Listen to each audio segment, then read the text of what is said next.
Company dinner में rule simple था। हर employ अपनी पसंद की एक डिश ऑर्डर कर सकता था। जब मेरी बारी आई तो नए आए इंटर्न वांगलिंग ने अचानक मेन्यू मेरे हाथ से छीन लिया। उसने अकड़ते हुए कहा कि डिशेस काफी हो चुकी हैं, अब और ऑर्डर करने की जरूरत नहीं। मैं उस जैसे बच्चे से बहस नहीं करना चाहता था। मैंने सीधा वेटर की तरफ मुड़कर कहा कि मुझे एक पोर्शन स्नो कॉटन टोफू दे दें, लेकिन वांगलिंग ने मेन्यू उठाया और सीधा मेरे चेहरे पर दे मारा। मेन्यू का एक कोना मेरी स्किन पर लगा और एक लंबी लाल लाइन बन गई। वांगलिंग आंखें दिखाकर बोला कि जब उसने कह दिया कि ऑर्डर नहीं होगा तो फिर नहीं होगा। मैं भी चुप रहने वालों में से नहीं था। मैंने वही मेन्यू उठाया और बिना हिचकिचाहट उसके चेहरे पर वापस मारा। वांगलिंग फौरन चीखने लगा कि क्या मुझे पता नहीं कि उसकी माँ कौन है। उसका कहना था कि उसकी माँ वांगनान है, वही वांगनान जो हमारी कंपनी की सबसे बड़ी बैकर और इन्वेस्टर है। उसने धमकी दी कि अगर मैंने उसे हाथ लगाया तो वो मुझे इंडस्ट्री से ब्लैकलिस्ट करवा देगा और मेरा करियर खत्म कर देगा। मैं एक पल के लिए सच में हैरान रह गया। वांगनान मेरी सगी आंटी थी और मैं जानता था कि वो पिछले 40 साल से सिंगल है। फिर इतना बड़ा बेटा कहाँ से आ गया? मेरी खामोशी देखकर वांगलिंग और ज्यादा फूल गया। उसने समझा कि मैं डर गया हूँ। वो मुझे औरतों के सहारे सेल्स लेने वाला आदमी कहकर जलील करने लगा। उसके मुताबिक मैं अपनी शक्ल दिखाकर क्लाइंट से ऑर्डर लेता था और कंपनी डिनर में मुझे बिठाना भी उसी की मेहरबानी थी। उसकी बात मेरे लिए इंसल्ट से ज्यादा बेवकूफी थी। मैंने सालों तक रातों को जागकर प्रपोजल्स बनाए थे, दिन भर कंस्ट्रक्शन साइट्स पर धूल खाई थी, धूप में इतना जला था कि मेरी माँ मुझे मुश्किल से पहचानती। और ये नया इंटर्न कह रहा था कि मैं सिर्फ शक्ल दिखाकर सेल्स लेता हूँ। मैं खड़ा हुआ और उसकी आंखों में आंखें डालकर कहा कि जुबान संभाल कर बात करे, मैं सेल्स अपनी काबिलियत से लाता हूँ। कंपनी पार्टी उसने होस्ट नहीं की, इसलिए अगर मुझे डिश ऑर्डर करने का हक नहीं तो उसे भी नहीं। मेरी बात सुनकर कोलीग्स ने सर झुकाकर चुपके से हंसना शुरू कर दिया। सब पहले ही वांगलिंग की बदतमीजी से तंग आ चुके थे। 1 महीने से वो इंटर्न बनकर कंपनी आया था, लेकिन कोलीग्स को सर्वेंट्स की तरह ट्रीट करता था। न्यू एम्प्लॉय लिंशी ने एक दिन उसके लिए कॉफी नहीं उठाई तो उसने पूरी कॉफी उठाकर उसके सर पर डाल दी। लिंशी जल गई, लेकिन वांगलिंग ने माफी मांगने के बजाय उसे धमकी दे दी कि अगर उसने उसे रिपोर्ट किया तो वो उसे कंपनी से निकलवा देगा। आखिर कंपनी ने मेडिकल बिल तो दे दिया, लेकिन उसके खिलाफ कोई खड़ा नहीं हुआ। अब मुझे समझ आ गया था, सब लोग उसके वांगनान के बेटे वाले टाइटल से डरे हुए थे। वांगलिंग गुस्से से लाल हो गया। उसने मुझे धमकाया कि अगर उसकी माँ का सपोर्ट ना होता तो कंपनी कब की डूब चुकी होती। उसके मुताबिक आज का डिनर उसके कंट्रोल में था। वो जिसे डिश ऑर्डर करने की इजाजत दे सिर्फ वही करे। अगर मैंने भी एक डिश ऑर्डर करने की गलती की तो कल मुझे कंपनी से निकलवा देगा। तभी मैनेजर जियांगू रूम में आ गया। उसका चेहरा पहले ही खराब था। वांगलिंग ने मुझे बोलने का मौका तक नहीं दिया और फौरन विक्टिम बनकर बात पलट दी। जियांगू ने सीधा मुझे डांटना शुरू कर दिया। उसने कहा कि मैं कोल्ड एम्प्लॉय हूँ, मुझे कंपनी की सेविंग पॉलिसी समझनी चाहिए। वांगलिंग कंपनी के इंटरेस्ट में ही काम कर रहा था। एक डिश कम ऑर्डर करने से क्या मैं भूखा मर जाता? ऊपर से मैंने उस पर हाथ भी उठाया। फिर उसने मुझे वांगलिंग से माफी मांगने और 1 lakh yuan emotional damage compensation देने को कहा। मैं इतना शॉक्ड हुआ कि पहले हंस पड़ा। मैंने उसे पूछा कि क्या वो सच में चाहता है कि मैं माफी और कंपनसेशन एक साथ दूं। तब लिंशी ने चुपके से मेरा बाजू खींचा और धीरे से समझाया, वांगलिंग वांगनान का बेटा है, बॉस चू भी उस पर डिपेंड करता है, क्योंकि टियानयू ग्रुप के साथ कोऑपरेशन उसके थ्रू ही फाइनल होना है। मैंने हंसकर कहा कि वो कहता है कि वांगनान उसकी माँ है और तुम लोग मान गए। लिंशी ने उसका सोशल मीडिया अकाउंट दिखाया। फोटो में मेरी आंटी वांगनान लग्जरी कार के साथ खड़ी थी और साथ में वांगलिंग भी था। कैप्शन में लिखा था कि thank you mom, busy schedule के बावजूद आप मुझे इंटर्नशिप छोड़ने आई, मैं कभी आपको मायूस नहीं करूंगा। मेरा सर तो ये देखकर घूम गया। मैंने आंटी को कॉल मिलाई, लेकिन फोन ऑफ था। वांगलिंग ने ये देखकर और भी ज्यादा जहर भरी नजर से मुझे देखा और कहा कि मैं उसके साथ उलझने की कीमत जरूर चुकाऊंगा। अगले ही दिन वो कीमत सच में मेरे सामने आ गई। कंपनी अवार्ड सेरेमनी में सेल्स चैंपियन टाइटल और 5 लाख युआन बोनस, जो क्लियरली मेरा था, वांगलिंग को दे दिया गया। स्लाइड्स तक पर मेरा नाम चेंज करना भूल गए थे, लेकिन अवार्ड उसके हाथ में था। ये सीधी सीधी चोरी थी। मैंने पब्लिक में सवाल उठाया कि सेल्स चैंपियन का बेसिस क्या है। इस मंथ मेरे प्रोजेक्ट्स ने कंपनी के लिए 1 बिलियन युआन से ज्यादा की सेल्स क्रिएट की, टेंस ऑफ मिलियंस प्रॉफिट लाए। सेकंड प्लेस से 5 मिलियन प्रॉफिट आगे था। वांगलिंग के पास एक भी ऑर्डर नहीं था,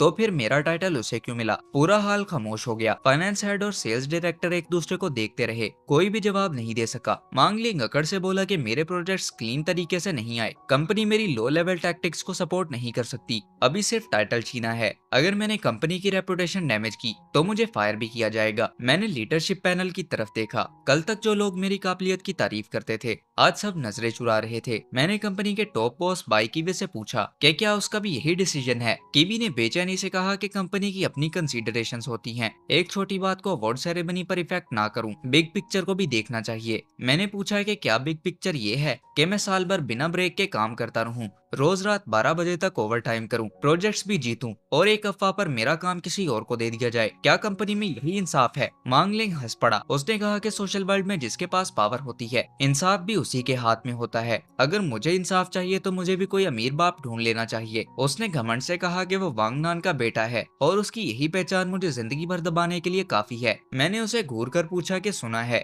वांगनान का एक नेफ्यू भी है जिसे वो अपने बेटे की तरह चाहती है, क्या चैंपियन मांग ने उसे कभी देखा है? मांगलिंग एक सेकंड को अटका, फिर बोला कि वो उसका कजिन है, सालों से अब्रॉड रहता है, वो भी कम ही मिलता है। मैं हंस पड़ा और फिर बोला, अच्छा तो तुम्हारे हिसाब से तुम हाई बोन हो, फिर दूसरों का टाइटल और बोनस चुरा कर लो एक्ट क्यों कर रहे हो? या फिर कहीं ऐसा तो नहीं कि ये सब तुम्हारा ड्रामा है? मांगलिंग का चेहरा सफेद पड़ गया। केवी ने सिचुएशन संभाली और मुझे डांट दिया। उसने कहा कि कंपनी मार्केट जैसी जगह नहीं है जहां मैं चिल्लाता फिरूं। मुझे एक्सेप्ट करना चाहिए कि बेहतर इंसान ने मेरी जगह ले ली है। सब मेरी तरफ देख रहे थे, शायद इंतजार कर रहे थे कि मैं 5 लाख युआन के लिए कंपनी से लड़ाई लेकर जोक बन जाऊं, लेकिन मुझे पैसे की परवाह नहीं थी, मुझे सिर्फ इंसाफ चाहिए था। मैंने मुस्कुराकर कहा कि ठीक है, सेल्स चैंपियन वाकई किसी बेहतर आदमी को ही मिलना चाहिए। ऑफिस लौटते ही एचआर ने 2 नोटिस भेज दिए। पहले नोटिस में लिखा था कि जियांग चेन ने कंपनी फंड्स यूज करके लग्जरी डाइनिंग की, कंपनी रूल्स वायलेट किए, इसलिए इसका सेल्स मैनेजर पोजीशन रिमूव कर दिया गया। दूसरे नोटिस में वांगलिंग को ऑफिशियली हायर करते हुए मेरा सेल्स मैनेजर पोजीशन कर दिया गया क्योंकि उसने कंपनी इंटरेस्ट प्रोटेक्ट किया और इंटर्नशिप में एक्स्ट्रा ऑर्डिनरी परफॉर्मेंस दिखाई। कीवी ने मुझे ग्रुप में टैग करके कहा कि मैं 10,000 words hand written reflection submit करूं और बाकी एम्प्लॉइज इस केस को लेसन समझे।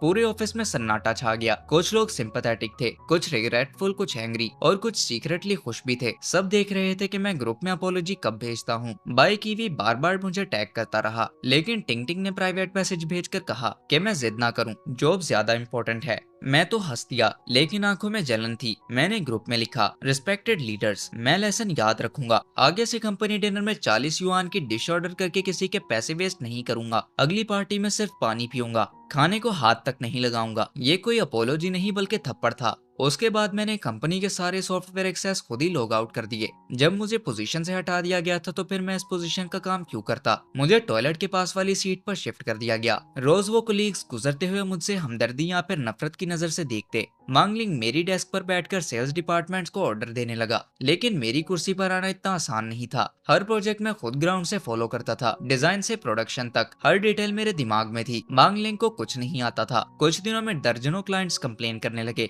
कि उन्हें जियांग चेन वापस चाहिए वरना कॉन्ट्रैक्ट्स कैंसिल कर देंगे। कॉम्पेंसेशन अमाउंट कंपनी को बर्बाद कर सकता था। आखिर की वे खुद मेरे टॉयलेट साइड वाले डेस्क पर आ गया। उसने कहा कि कुछ प्रोजेक्ट्स में टेक्निकल इश्यूज है, मैं जाकर कोऑर्डिनेट करूं और क्लाइंट्स को सेटिस्फाई करूं। मैंने मासूमियत से पूछा कि बॉस, आप गलत आदमी के पास आए हैं, मैं तो सस्पेंशन में हूं। उसने कहा कि सस्पेंशन के साथ काम भी करना होता है, कंपनी रूल है कि प्रोजेक्ट के एंड तक रिस्पॉन्सिबल रहना होता है। मैंने कह दिया, मेरे सारे परमिशंस कैंसिल हैं। कीवे गुस्से से फट पड़ा कि किसने कहा था एक्सेस कैंसिल करने को। मैंने जवाब दिया कि बॉस ने ही कहा था, पोजीशन में नहीं हो तो इसका काम मत करो, मैं सिर्फ लीडरशिप की बात मान रहा हूँ। कीवे ने जबरदस्ती नरमी दिखाते हुए कहा कि ठीक है, अब तुम्हारी जॉब रिस्टोर कर देते हैं, क्लाइंट्स को हैंडल करो। मैंने पूछा कि ये काम तो आपको बेटर सेल्स चैंपियन से करवाना चाहिए, मेरे जैसे औरतों के सहारे सेल्स लेने वाले में इतनी काबिलियत कहाँ हो सकती है? उसका चेहरा लाल से सफेद हो गया। उसने कहा कि वो बस कोलीग्स के बीच में एक मजाक था। मैंने पूछा तो फिर मेरा टाइटल छीनना, 5 लाख का बोनस रोकना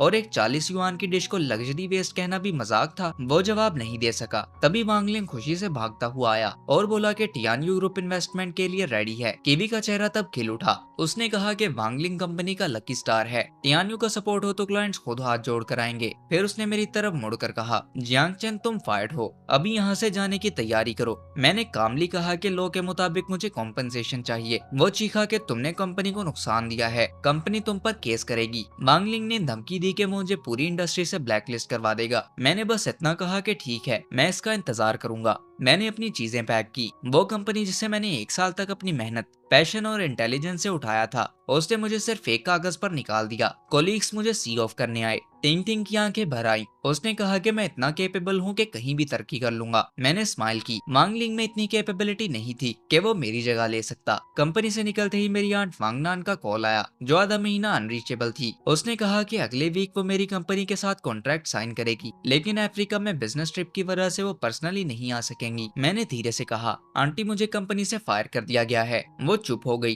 फिर पूछा कि क्या उन्हें इस मामले में पढ़ना चाहिए? मैंने कहा कि नहीं, मैं कंपनी वापस आऊंगा। लेकिन इस प्रोजेक्ट की ओनर की साइड से कॉल काट कर मैं हंस पड़ा। अभी तो शो शुरू हुआ था। कॉन्ट्रैक्ट साइन करने की सेरेमनी के दिन जब मैं वेन्यू पर पहुंचा, ओइशियांग कंपनी के लोग मुझे देखकर शॉक्ड रह गए। केवी और वांगलिंग मुझे घूर रहे थे। वांगलिंग ने तन से पूछा कि मैं यहाँ क्या कर रहा हूँ। मैं तो फायर हो चुका हूँ, साइनिंग सेरेमनी में आने का मुझे कोई हक नहीं। मैंने कहा कि अगर मैं तुम्हारी कंपनी का एम्प्लॉय नहीं तो इसका मतलब ये तो नहीं कि मैं यहाँ आ नहीं सकता। ये भी तो हो सकता है कि मैं टियानयू ग्रुप की तरफ से आया हूँ। वांगलिंग हंस पड़ा। उसने कहा कि टियानयू ग्रुप की बॉस उसकी माँ है, वो ही यहाँ का रियल रिप्रेजेंटेटिव है। उसने गार्ड्स को ऑर्डर दिया कि मुझे बाहर निकाल दें। गार्ड्स मेरे करीब आए, लेकिन मैंने पॉकेट से एक क्रिस्टल सील निकाली और उसे ऊपर कर दिया। मैंने पूछा कि वांगलिंग, इसके बगैर तुम साइन कैसे करोगे? पूरा हॉल जम गया। सबने पहचान लिया कि वांगनान का एक्सक्लूसिव क्रिस्टल सील था। फेमस जेंट मास्टर ने हाफ ईयर में बनाया था। इसकी वर्थ 10 मिलियन युआन थी। ये सील आमतौर पर टियानयू वॉल्ट में लॉक्ड रहता था। असिस्टेंट तक इसे छू नहीं सकते थे। फिर ये मेरे हाथ में कैसे आया? वांगलिंग का चेहरा पत्थर हो गया। फिर वो चिल्लाया कि ये सील फेक है। मैं कंपनी से फायर होने के बाद बदले के लिए नकली सील लेकर आया हूँ। मैंने सील एक सीनियर बिजनेसमैन जांगलाओ को दिया, जो वांगनान के साथ सालों से काम कर चुका था। जांगलाओ ने केयरफुली एग्जामिन किया और कंफर्म कर दिया ये वाकई में वांगनान की ही असली सील थी। हॉल में फिर से शोर मच गया। लोग वांगलिंग से पीछे हटने लगे। कीवी के चेहरे पर भी शक आ गया, लेकिन उसके लिए कोऑपरेशन इतना इम्पोर्टेंट था कि वो अभी भी खुलेआम वांगलिंग पर शक नहीं करना चाहता था। मैं स्टेज पर आया, माइक उठाया और अनाउंस किया, टियानयू ग्रुप होइशियांग कंपनी के साथ कोऑपरेशन कैंसिल करता है। आज से होइशियांग कंपनी के साथ बिजनेस डीलिंग्स टर्मिनेट होंगी। हॉल एकदम सन्नाटे में डूब गया। कीवी भागकर स्टेज पर आया और चीखा कि मैं कौन होता हूँ वांगनान की तरफ से डिसीजन लेने वाला। मैंने कामली कहा कि मैंने पहले ही बताया था, मैं ओनर की ही साइड से हूँ। वांगलिंग भी स्टेज पर चढ़ाया। वो चीख रहा था कि मेरी माँ का सील तुम्हारे पास कैसे? आखिर तुम हो कौन? मैंने उसकी आंखों में देखकर कहा कि वांगनान मेरी सगी आंटी है। हॉल में तो तब बॉम्ब फट पड़ा। सब समझने की कोशिश कर रहे थे। अगर मैं वांगनान का नेफ्यू हूँ और वांगलिंग उसका बेटा, फिर तो हम रिश्तेदार हुए। लेकिन हम दोनों के बीच में इतनी दुश्मनी कहाँ से आई? वांगलिंग ने झट से कहा कि मैं झूठ बोल रहा हूँ। उसके मुताबिक वांगनान का नेफ्यू जियांगलिंग अब्रोड में रहता था, कभी वापस नहीं आया। उसे क्या पता था कि जियांगलिंग मेरा बचपन का नाम था और प्रोफेशनल दुनिया में मैं जियांग चेन के नाम से काम करता हूँ। उसने मुझे फ्रॉड कहकर गार्ड्स को बुला लिया, लेकिन कोई भी नहीं हिला। सब कंफ्यूज थे। अगर मैं वाकई में वांगनान का नेफ्यू निकला तो मुझे हाथ लगाना करियर सुसाइड था। केबे ने लोगों को कन्विंस करने की कोशिश की कि मैं एक फ्रॉड हूँ। उसने कहा कि अगर मैं वाकई में वांगनान का नेफ्यू और जियांग फैमिली का हेयर होता तो एक छोटी सी कंपनी हुइशियांग में 1 साल तक एम्प्लॉय बनकर क्यों काम करता? 40 युआन की डिश पर इंटर्न से क्यों लड़ता? 5 लाख के बोनस पर पब्लिक में बहस क्यों करता? उसके लफ्ज सुनकर फिर से लोग शक करने लगे। केसी ने कहा कि वेल्दी यंग मास्टर्स कभी कभी एक्सपीरियंस करने के लिए ग्रास रूट जॉब करते हैं। लेकिन वांगलिंग ने फौरन अपनी सोशल मीडिया वाली फोटो दिखा दी, जहां वांगनान उसे इंटर्नशिप छोड़ने के लिए आई थी। लोग फिर से उस पर यकीन करने लगे।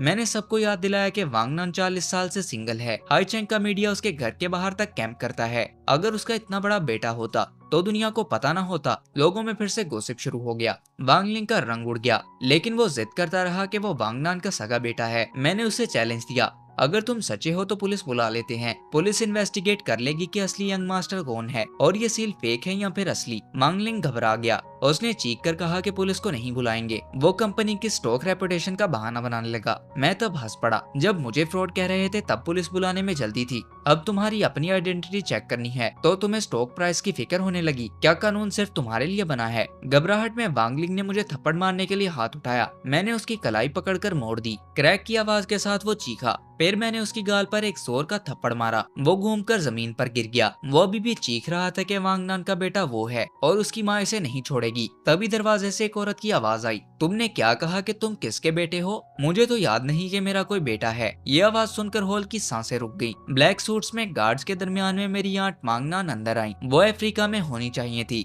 लेकिन अब यहाँ थी। उनका एलिगेंट ब्लैक सूट, कोल्ड ओरा और ईगल शार्प आइज देखकर सभी लोग रास्ता छोड़ने लगे। केवे का चेहरा सफेद पड़ गया। वांगलिंग का जिस्म कांपने लगा। वो तभी बोल पड़ा, मॉम आप यहाँ कैसे? आप तो अफ्रीका में थी। वांगनान ने उसे देखा भी नहीं। वो सीधा मेरे पास आई और मेरी गाल को सहलाकर बोली, मेरे लिटिल प्रिंस, उसने तुम्हें चोट तो नहीं पहुंचाई? उसकी आवाज में इतनी नरमी थी जैसी माँ की आवाज में होती है। मुझे लगा कि मैं अब तक स्ट्रॉन्ग था, लेकिन उसे देखकर मेरी आंखें लाल हो गईं। मैंने सिर्फ इतना कहा, क्या आंटी मैं ठीक हूँ? उसकी आंखें ठंडी पड़ गई। उसने पूरे हाल को देखकर पूछा, किसने वांगनान के नेफ्यू को सताया है? उसने गार्ड्स को ऑर्डर दिया कि सारी सीसीटीवी फुटेज निकालो। जिसने भी मेरे साथ हाथ या जबान से बदतमीजी की, एक भी ना बचे। लोगों के ये सुनकर रंग उड़ गए। जो लोग अभी तक मुझे फेक और न जाने क्या क्या कह रहे थे, अब झुक झुक कर माफी मांगने लगे। कोई 1 मिलियन कॉम्पनसेशन की ऑफर कर रहा था, कोई बिजनेस कार्ड दे रहा था, कोई कह रहा था कि वो वांगलिंग से धोखे में आ गए। वांगनान ने कहा कि अब तुम लोगों को माफी याद आ गई है। जब मेरे नेफ्यू को फेक और पुअर कह रहे थे,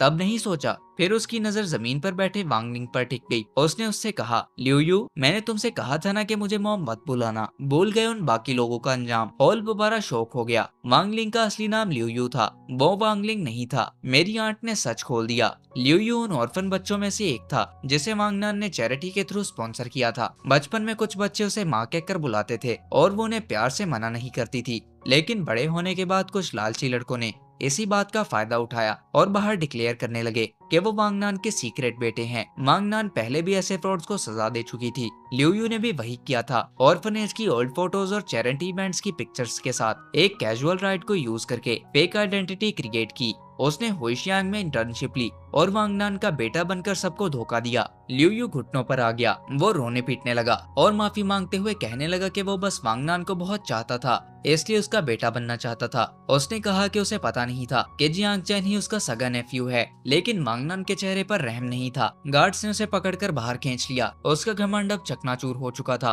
और वो सारा बुरा बर्ताव जो उसने लोगों के साथ किया, उसके बदले अब जेल उसका इंतजार कर रही थी। अब मेरी नजर कीवे पर पड़ गई। मैंने उसे कहा कि बॉस कीवे, अब आपकी बारी है। कीवी का जिस्म कांप रहा था। उसने फौरन टोन बदल दिया, कहने लगा कि सब मिसअंडरस्टैंडिंग थी। वो लियू यू के धोखे में आ गया था। अगर पहले पता होता कि वांगनान का नेफ्यू मैं हूँ तो वो कभी भी मुझे नाराज नहीं करता। मैंने पूछा कि अगर मैं पहले बता देता तो क्या आप मान लेते? वो इस पर खामोश हो गया। मैंने उससे सबके सामने जवाब मांगा, क्या जियांग चैन सेल्स चैंपियन का टाइटल डिजर्व करता था? क्या उसे 5 लाख बोनस मिलना चाहिए था? कीवी ने फौरन कहा कि कंपनी का सबसे शानदार एम्प्लॉय मैं ही था, टाइटल पूरी तरह मैं डिजर्व करता था। 5 लाख तो क्या बल्कि 5 मिलियन भी मेरी वैल्यू के सामने कम है। फिर वो नरमी से कहने लगा कि मेरी एग्जिट प्रोसेस कंप्लीट नहीं हुई, मैं वापस आकर सेल्स डायरेक्टर बन सकता हूँ। टाइटल और बोनस भी अभी ट्रांसफर हो जाएगा, बस वांगनान से कोऑपरेशन कंटिन्यू करवा दूं। उसने सच में मुझे 5 लाख भी ट्रांसफर कर दिए। मुझे उसकी बेशर्मी पर घिन आई। मैंने उससे पूछा कि क्या उसे लगता है कि मैं 5 लाख के लिए कोऑपरेशन कैंसिल कर रहा हूँ? वांगनान ने मेरी तरफ से जवाब दिया। उसने कहा कि जियांगचेन टियान्यू ग्रुप के 20% शेयर्स होल्ड करता है। Annual dividends hundreds of millions हैं। जियांग फैमिली का टेंस ऑफ बिलियंस फॉर्चून भी इसी लड़के का है। 5 लाख उसकी मंथली पॉकेट मनी से भी कम है। वो पैसे की वजह से ये सब नहीं कर रहा। कीवी का चेहरा लाल पड़ गया। मैंने कहा कि मैंने अपनी आंट की कंपनी भी ज्वाइन नहीं की, होशियांग इसीलिए ज्वाइन की ताकि अपनी एबिलिटी प्रूव कर सकूं। मैंने यहाँ काम को अपनी मेहनत से बिल्ड किया और मुझे अपने लीडर्स पर कभी ट्रस्ट हुआ करता था। लेकिन लियू यू का इंसिडेंट मेरी आंखें खोल गया। केवी और हुईशेंग जैसे लोग टैलेंट की कदर नहीं करते और टियान्यू जैसे ग्रुप के पार्टनर बनने के तो ये लायक ही नहीं है। एक कंपनी जो बेनिफिट के लिए एक टैलेंटेड एम्प्लॉय को कुर्बान कर दे, मार्केट से एक दिन जरूर मिट जाती है। मैंने 5 लाख एक्सेप्ट किए क्योंकि वो मेरा हक था। मुझे पैसे का लालच नहीं था, मुझे बस इंसाफ चाहिए था। फिर मैंने वांगनान से कहा, आंटी अब आपकी बारी। वांगनान ने फोन उठाया और किसी से कह डाला कि हुईशेंग को कम्प्लीटली ब्लॉक कर दो, एक ढेला भी यहाँ न रहे। कुछ सेकंड्स में कीवी को फोन आने लगे। बड़े बड़े क्लाइंट सब प्रोजेक्ट्स कैंसिल कर रहे थे। कॉम्पेंसेशन क्लेम 100 मिलियन युआन तक पहुंच गए। स्टॉक लिमिट डाउन चला गया। कीवी वहीं खड़ा का खड़ा रह गया। उसका चेहरा सफेद से नीला और फिर राख जैसा हो गया। वो बस यही बोलता रहा कि सब खत्म हो गया। लियू यू ने वांगनान का बेटा होने का झूठा टाइटल लेकर बाहर से भी गैर कानूनी पैसे लिए थे और सब कुछ उड़ा दिया था। आखिर उसे फ्रॉड केस में 10 साल की जेल की सजा हुई। उसके पास एक ब्राइट फ्यूचर हो सकता था, लेकिन उसने अपने हाथों से ही सब कुछ तबाह कर दिया। मैंने उन लोगों के खुद पर लाए हुए अंजाम पर ज्यादा ध्यान नहीं दिया। मेरी जिंदगी का एक नया चैप्टर शुरू होने वाला था। इस दफा झुककर नहीं, बल्कि अपनी इज्जत और अपनी पहचान और अपने हक के साथ।